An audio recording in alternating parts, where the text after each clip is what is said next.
próxima apresentação será feita pelo Steve Rivera, especialista em segurança, em cybersecurity, da Verizon, que vocês sabem, empresa de hoje a maior empresa de telecomunicações dos Estados Unidos, uma das maiores do mundo, e recentemente adquiriu a Terremark Worldwide, que é responsável pelo data center aqui em São Paulo, onde a ANSP tem seu site e é uma das patrocinadoras deste evento.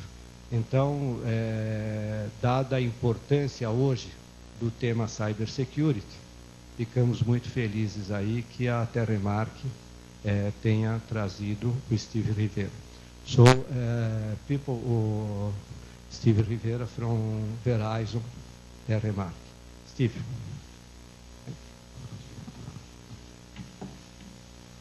Well, thank you very much for inviting me. And I hope that what I'm about to share will be enlightening as well as educational for you. Tell you a little bit about myself and my team. My team represents, I cover all of Latin America as well as the Caribbean and Central America. And my team represents both sides of the Terremark solutions. One side is the security group, where we have information security, data protection, governance, risk, and compliance. And then the other side is the Terremark side that has the data centers and the information, the cloud, and things like that. Today, what I'm going to share is specific to our security group and a portion of that group that actually does investigations. And our cyber forensic group does about 200 to 300 investigations a year globally. And some of those investigations come to us from our partners in the U.S. Secret Service, as well as some other international law enforcement.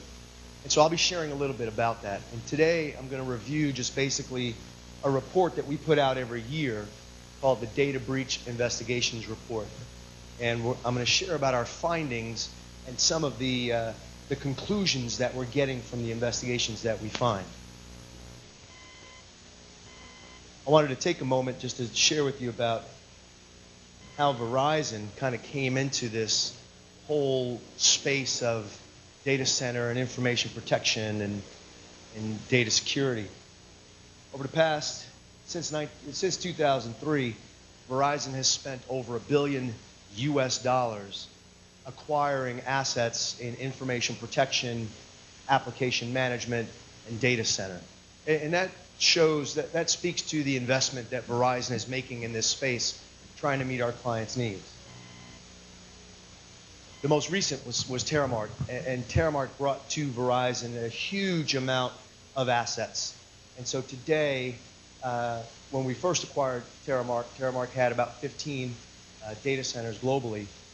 Today we have 50 data centers that we're bringing up to the Terremark platform, and really we are the premier provider of data center services. And this gives you a little idea as to our footprint globally. And as you can see, we are a global company.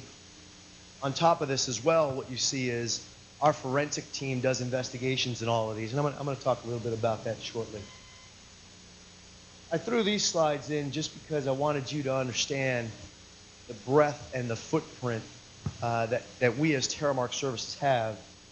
And really, we have fortress-style data centers with up-teamed levels of protection, and we find that clients are more receptive now to have their data put in a fortress-type data center with various levels of security that we have inherent in our data centers, because they're finding the challenge of watching where their data grows and where it goes to be extremely challenging for them. And so they find security and confidence in placing it in one of our fortress-style data centers. This is our data center right outside of Washington, D.C.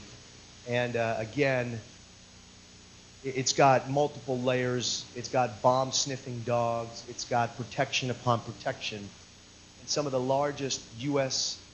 Agencies, cabinet agencies in the White House, are represented in that data center. So from a protection standpoint, we kind of know, from a security standpoint, we know how to protect data. I show these because, quite honestly, you see here, Verizon Business and Terremark together were both in the leaders quadrant. This is dated a little bit, December 2010. The most recent one, you'll find us again kind of up here in the leaders quadrant. And this is for cloud infrastructure. And this is for security services. And again, you see Verizon Business up there as top leader. When it comes to security, our team knows security. We live, breathe, eat security on a day-to-day basis. And then these are some of our clients. And I share that only because I think it helps to see the breadth of solutions as well as clients that we have. So now on to the report. This is what I really want to spend my time talking about. Last year, we were able to collaborate with several law enforcement agencies. These are the agencies that have allowed us to share their information in our report. And when I say share information, what I mean is they didn't just allow us to talk about the investigations and the companies that were being investigated. We actually took the data and we cleaned the data. We anonymized the data. And so we worked with the Australian Federal Police, the U.S. Secret Service, the London Police Department, the Dutch High-Tech Crimes Unit, as well as the Irish version of that. And what we did was we took all of their cases, and the whole caseload last year was about 800 to 900 cases, of which we did about a quarter of those cases. So we did about 200 of the 800 cases. And I'm going to show you how we took that information. The methodology that we used is called Veras. It's the Verizon Enterprise Risk Information Sharing Framework. It's a big statement for basically a structure to take investigations and to be able to extract statistics from them. What we basically did is we created this framework because we noticed that every investigation that we did, there was basically a story behind that. Someone did something to an asset, and there was a result. So there were 4 things that basically happened in every criminal investigation that we did. And what we noticed was that that wasn't just unique to Verizon's investigations, but that the Secret Service also did it in the Dutch High-Tech Crimes Unit, that there was always a story behind every investigation. So we took that and we decided we would create a framework so that we would have a common language to speak. And that way, when we looked at all of the cases, we were able to extract statistics and be able to see trends. So that's basically the Veras framework, and I don't think you can see it, but down here there's a web link that I'll be more than glad to share with you. The framework is free. We give the framework out to the community because we want everyone to speak that one common language when it comes to forensic investigations. We want to be able to share that information. So I'll make sure, if you guys want, you can get that web link. You can take a look at the framework. You can get a feel for how we analyze these types of data. So now I'm going to just walk you through some of the findings. And the report, actually, the report will be translated into Portuguese within the next 2 weeks. It's already been released in English. It can be downloaded at our website. And if you're interested, it's already been downloaded over 1 million times. So many people find this report to be very, very valuable. So let's start talking about threat agents. Again, this is based on about 800 investigations that we've seen. And what we find is there's a trend starting in 2004, and the green represents external agents. And that's people coming from outside of a network, of an organization's network, penetrating in to gain unauthorized access and to steal data. We'll talk about motivations a little later, but this is what this tells us. That over the period of several years, you notice there's an increase of internal, and then it drops off. but the constant is the external. It's actually increasing, where last year we saw 98% of our cases were from external hackers coming into a network. We find interesting also because other reports basically state that you need to be careful about your internal employees or your trusted users, what they're doing on your network. But what we find in our investigation is that the opposite is true, that it's actually more coming from external agents and not internal agents. Last year we saw a huge spike, an incredible increase in theft of intellectual property. So I want you to think about last year some of the cases that were in the news, right? There was the Sony PlayStation Network, right? One of the largest hacks that happened last year. There was RSA. If you remember, RSA got hacked, and their seed records got hacked. And then after that, that was used to hack over 700 different organizations. And so what was happening in each of those cases, as well as others, is that they were stealing intellectual property. They were trying to find something, and very targeted attack toward finding something that was unique about that company, taking it and using it for another type of attack. If you followed the Sony hack, you find that they were hacked multiple times. And so they were hacked the first time, and credit card, all the Sony online, Sony PlayStation users that used online credit cards, they got their information stolen, but then they were penetrated 2 more times after that. Again, this is something that we're seeing that is very different than from years past. I referred to motivation earlier. And when you think about motivation, why do people want to take something that doesn't belong to them? And I think we would all agree it's financial. You know, why do hackers do what they do? Because it pays.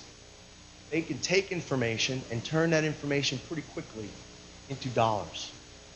And it makes a lot of sense when you have the protection of the internet. The internet provides a certain level of anonymity, right? It allows you to act and no one see you. If a robber walks into a bank with a gun and tells the teller to give me money, right? Your face is recorded. There's cameras everywhere. On the internet, we don't have that. We have a certain level of freedom on the internet, and that's part of it. One of the other things that we've seen recently is protests. This is very different than from years past. Excuse me. In years past, we didn't see people go up and what we call hacktivism. Hacking for a political protest. And in the U.S., we saw this. And we saw this quite a bit. We saw it when there was a big protest against financial institutions in the U.S. But we also saw it when it was up against when the U.S. presidency signed a bill for universal health care coverage. And we started seeing a trend where healthcare organizations were being attacked, where they were being targeted and attacked by a hacker group called Anonymous, simply because of their unwillingness to cover the general population in healthcare. And so what we saw was a huge spike in large organizations being attacked for political reasons.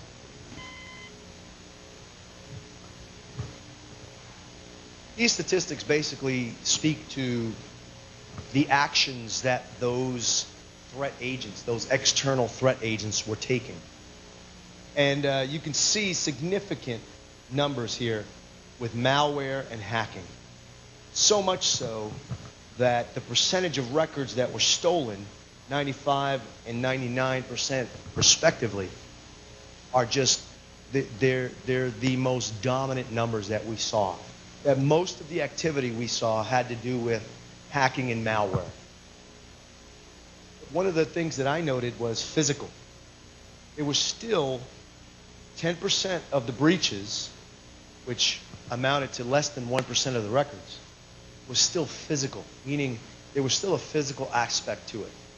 Whether it was social engineering, whether it was going physical to a location. And so that's something still that we find organizations need to do as far as security awareness, education of the general population.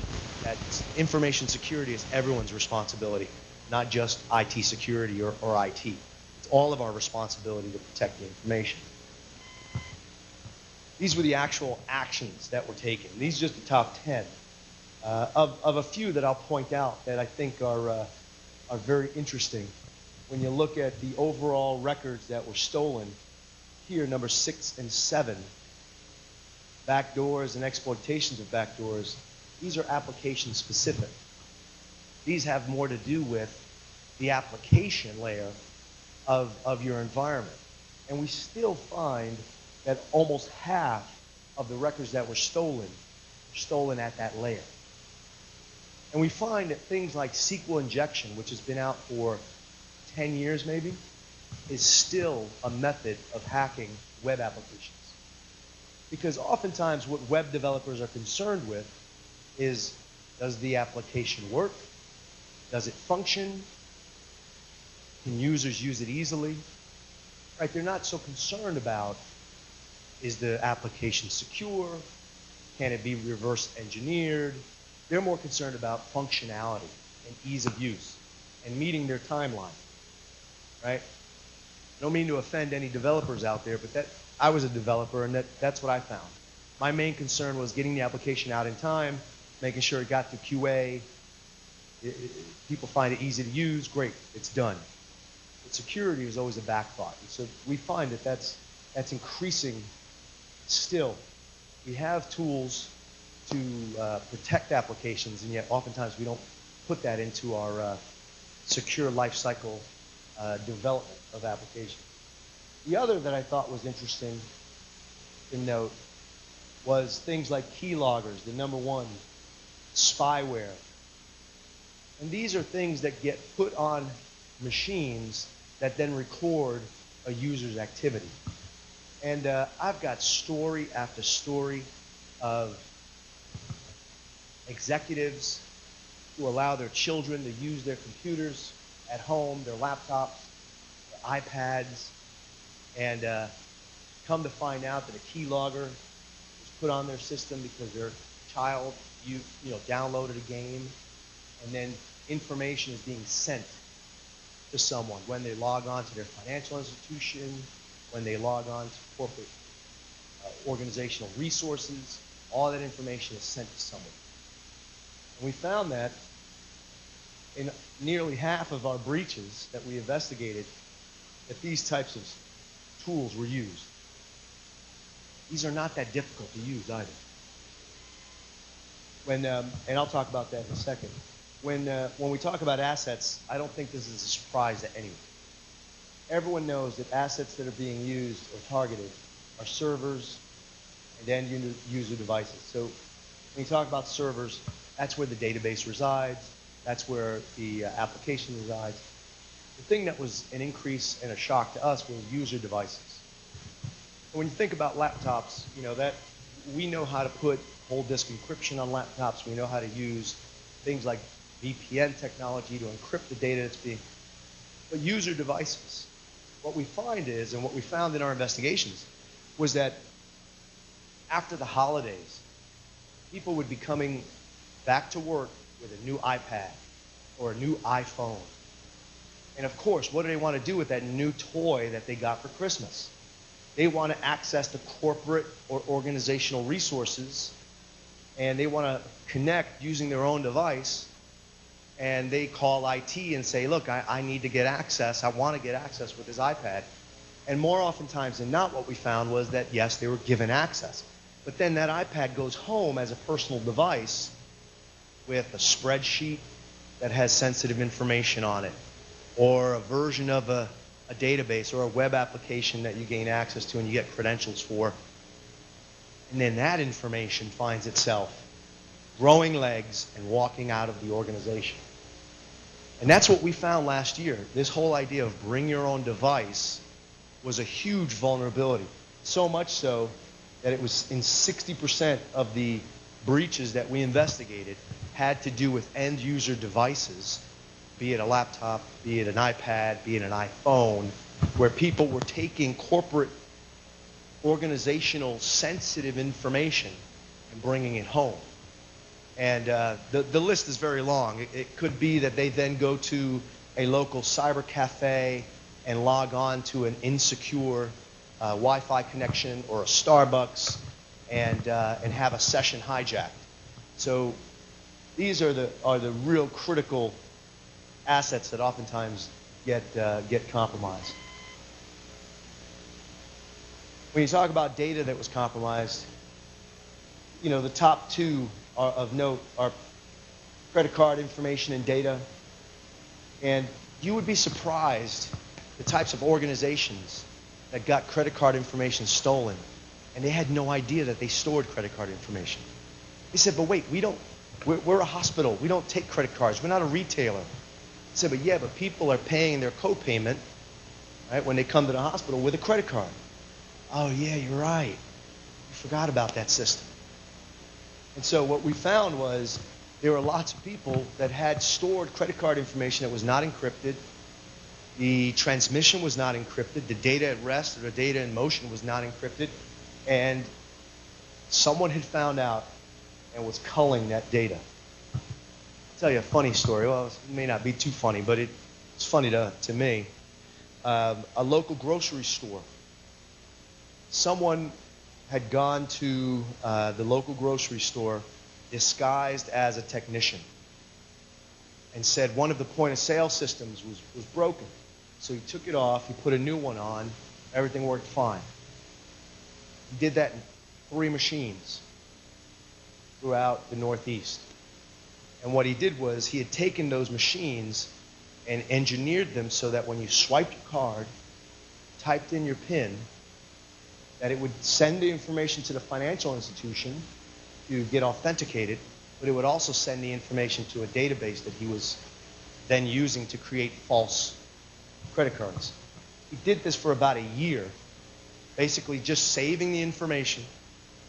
He then took that information, created dummy credit card numbers, bought, you know, this guy was really good, he bought a bunch of stuff from Best Buy and sold it on eBay.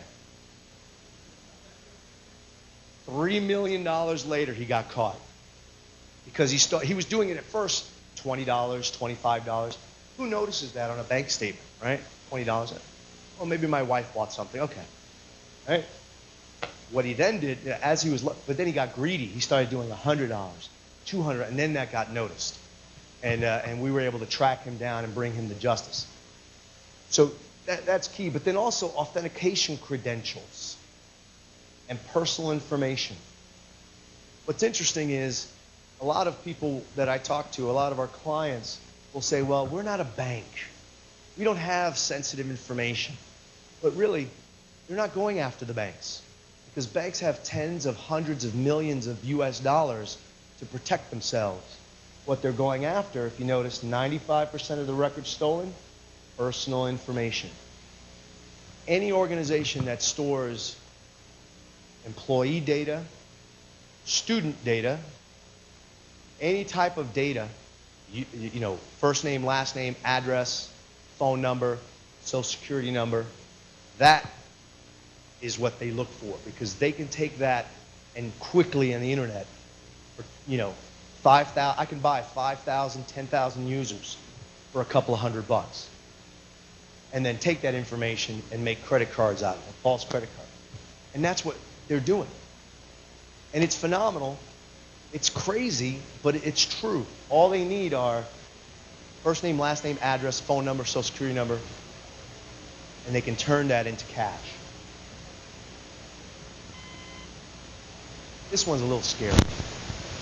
This talks to the difficulty of the attack. So when we do the investigation, we're able to look at how they got in.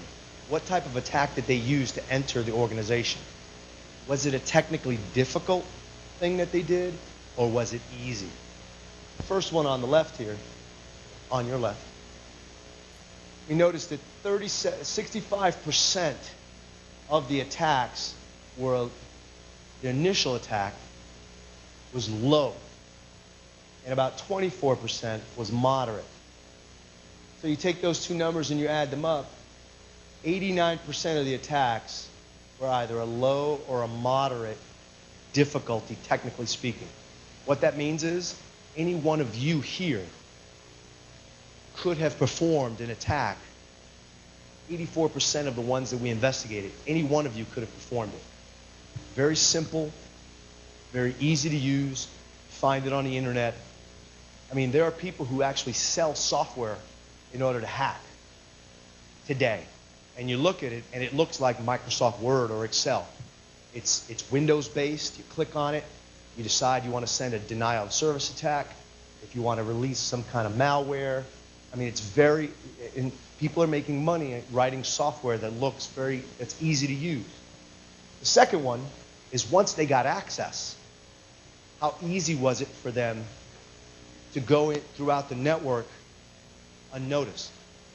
And what you find is 49% was low and 39% was moderate. Again, significant number where organizations had no idea that someone was in their network because either they had stolen credentials, they had hijacked a session, or they were using something else to troll around the network, to walk around the network unknown.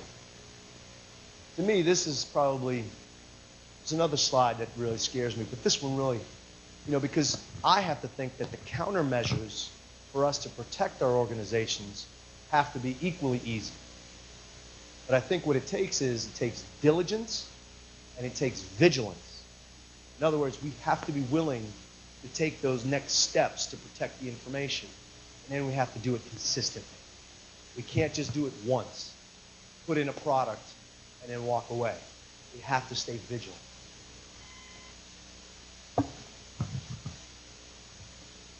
This one is interesting because we took a look at all of the cases, and we noticed something very interesting.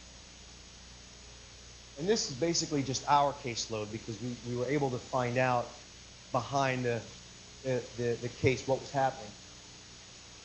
We found that of all the organizations, of all the 200 plus investigations that we did, close to 80% were opportunistic. And let me define what that means. So I'm staying in a hotel, and as I walk through the hotel, I jiggle all the handles to see if there's an open door. Just walking by the room, find a door that's open. Knock on that door. No one in. I take that opportunity, open the door, and see if there's something that I can steal. I see an iPad, I see an iPod, I see some jewelry, and I walk out. That's an opportunistic thief. I didn't do that today, but just letting you know. What we found was in 80% of our investigations, or close to 80%, they were opportunistic by nature. Meaning that the hackers aren't out there looking for a target or one target. They may be using tools like scanning tools to see who's using a certain type of firewall or a certain type of technology that they know how to compromise. And once they find that person or that organization, then they exploit it. So then we took a smaller subset and we looked at the largest organizations that we investigated. And that's the second one over here. And we noticed that there was a difference. That the opportunistic was only 35% and there was 50% that were targeted. So we found that very interesting that larger organizations were being targeted for attacks. And as we looked through the cases, what we found was that the attacks were targeted toward executives. They were targeted toward high-level folks who tend to be low-tech. And I'll mention a few that took place. One was an executive that was followed on Facebook, LinkedIn, and his professional profile. And from that information, the hacker was able to impersonate that executive online, create a persona, and steal credentials through this persona. And basically what he did was he hacked his personal email account and started changing some of his financial institution passwords. So you probably do online banking like I do. When I forget my password, or when they ask me to change it and I can't remember it, I ask them to send me an email. Well, they send it to my personal account. And they send me usually a passcode that I need said, or they say, click on this link to change your password. Well, this hacker had impersonated this executive and was able to gain access to his financial institution and be able to siphon funds fairly quickly. That's the targeted type of attacks that we've seen. We've also seen attacks on executives in their corporate environment, in their organizational environment, because they can get client databases, they can get employee records, and so we found that the more targeted came from larger organizations because they obviously had more information. I show this because I want to work a 3-day work week, right? But what we found was hackers are working 3 days a week. Primarily, and the dots basically show where the attack came from, where it originated.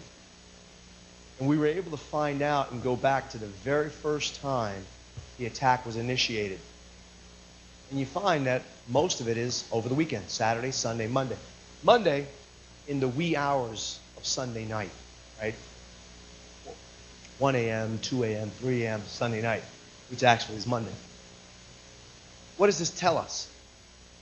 That hackers have day jobs, right? They're working Monday through Friday, but then they're doing their hacking over the weekend. And it's just incredible. I'll tell you a story about a fairly large bank in Africa. The hack didn't originate in Africa. That's why there's no dot there. But the investigation is still ongoing. Hackers were able to gain access to the bank to the bank applications and increase the ATM limits to like $3,000. They did this Friday night at like 2 a.m. on a Saturday for about 4 to 5 hours at 150 locations throughout of Africa as well as in Asia. These 12 to 13-year-old kids with ATM cards went in and were pulling $2,000 to $3,000 at a time. We have records of these videos of these kids withdrawing the money. Now, we can't prosecute the kids because they're kids. But obviously, someone paid them, and we found a couple, and they said, yes, someone paid me a couple $100 to do that. At 150 locations, within a span of about 4 to 6 hours, $30 million escaped. Saturday afternoon, they shut down, they put the limits back, wiped their traces, and we're still trying to trace this to figure out where this hack originated. So it's an ongoing investigation. But it just goes to show you that the weekends, when we all go home and we rest, hackers are active. And so it's very important to realize that when we're resting, they're not. This is the one that I said really scared me more than anything. And I'll explain what it means. On the side there, on the left, you see the initial attack, the initial compromise to when data started leaving the organization. When the organization found out they had been compromised, and when they were able to stop the actual compromise.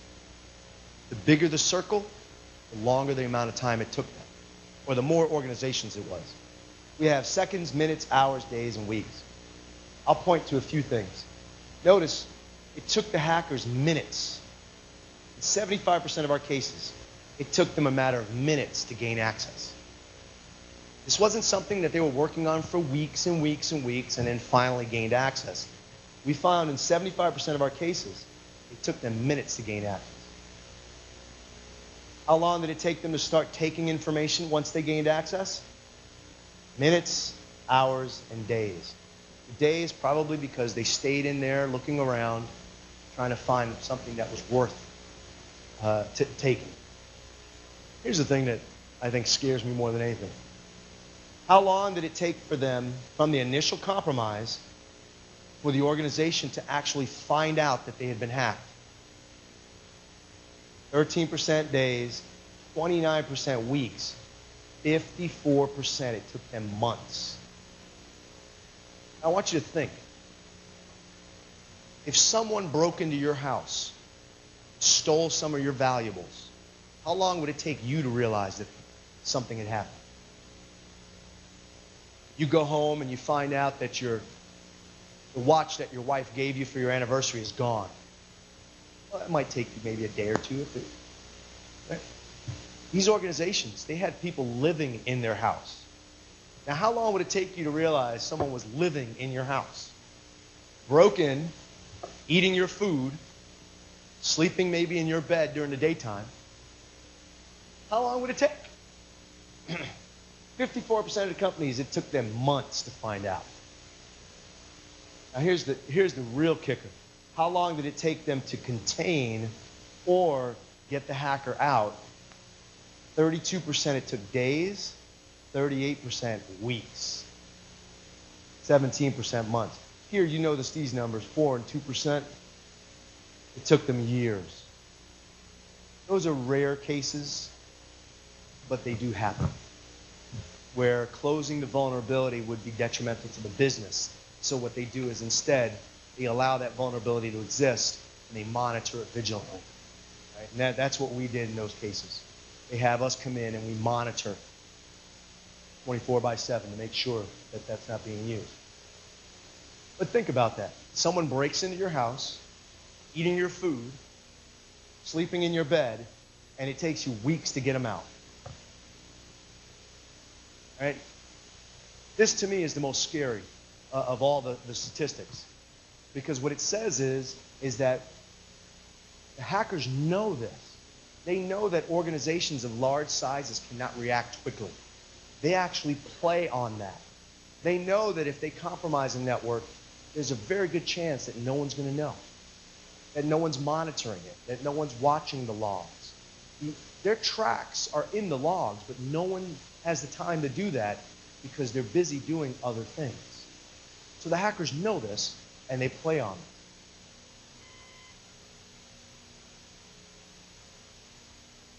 This just basically states to how they found out. And so all the cases, how did they find out that they had been breached? 59%, almost 60% were told by law enforcement. So I want you to think about that. Someone breaks into your house, they're using your stuff, and then a police officer has to knock on your door and say, hey, you know somebody broke into your house? Right? We laugh, it's funny, but this is what organizations, most often law enforcement is coming in and saying, you're bleeding information. Your information is out on the internet. People are using your information to make stolen credit cards, or they're using that information to then gain access. And law enforcement is the one in 60% of the cases. And then the other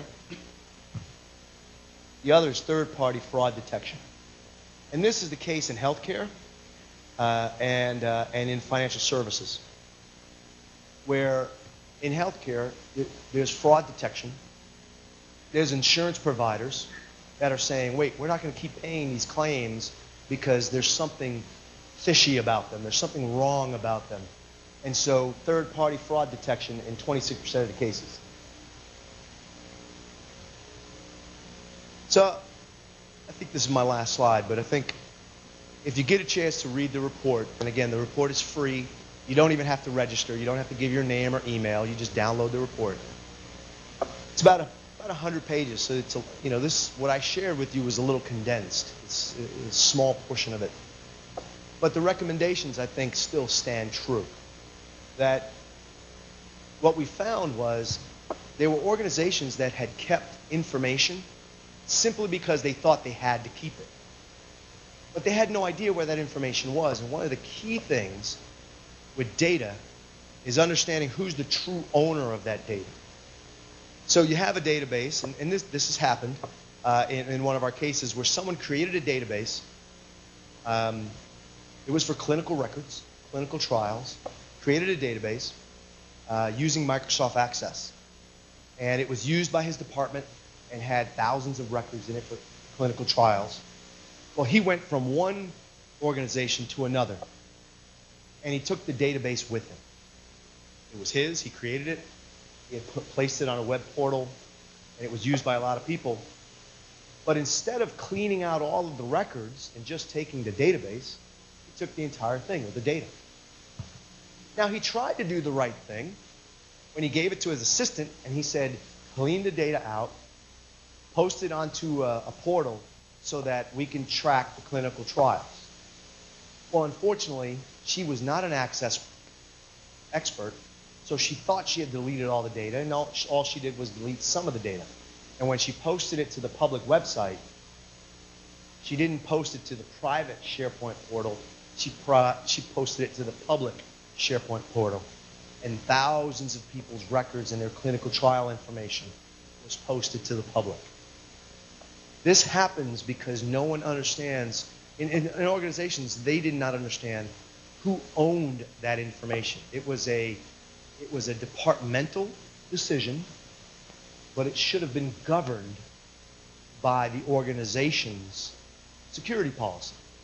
That data did not need to be existing for years and years and years. It should have been eliminated once the trial was done, the findings were done, and stored, or put up to backup tape. But those are governed by policies, and so there could be a policy that states if we don't need the data, just eliminate it.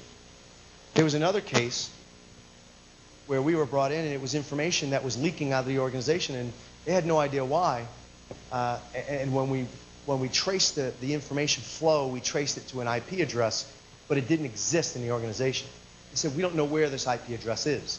So we had to do a geolocate of the IP, and we were able to track it through the internet connection because we partnered, our forensic group partnered with Verizon to figure that out. And we noticed, and we tracked it to the one location, but all we could see was that, and this is a true story, there was a wire going up to a wall. There was a wall there, no door. So we asked them, when was that wall put up? And they said, well, that wall was put up about 3 years ago. The IT director said, before I came, that wall was there. So we said, well, who put the wall up? We don't know. Well, we need to find out where this wire goes. Believe me when I say that the wire led to a server that had an internet connection. Someone had put up a wall and left the server running because they didn't know what to do with the server. And it was an old application serving patient records to a third-party provider that was their insurance claim that they stopped using years ago. But the server was still active, the internet connection was still active, someone was paying for it. Right? These things happen. They had no idea that this server existed in this wall. And when we found it, we all had a good laugh, but the IT director didn't laugh because it was his neck on the line. Eliminate all unnecessary data, and part of that has to do with doing a full discovery and making sure that you know where all the data is. I also talked about essential controls, right? Policies. These are critical.